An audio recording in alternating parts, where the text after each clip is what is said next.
ARM കാട ഫാമിലെ പുതിയൊരു വീഡിയോയിലേക്ക് എല്ലാവർക്കും സ്വാഗതം.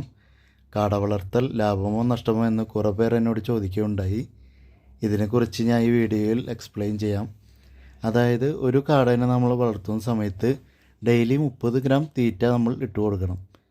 30 ഗ്രാം തീറ്റ എന്നത് 40 രൂപയാണ് വരുന്നത്.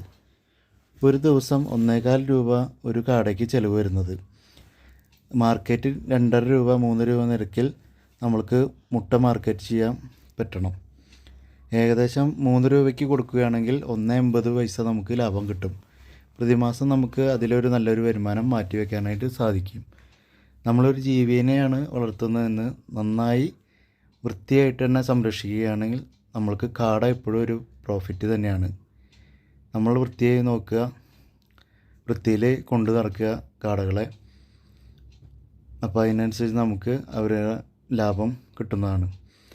നമ്മളിങ്ങനെ 2 സെക്ഷനിലാണ് കാടകളെ വളർത്തുന്നത്. അപ്പോൾ ഓക്കെ, ബൈ. അടുത്ത വീഡിയോയിൽ കാണാം.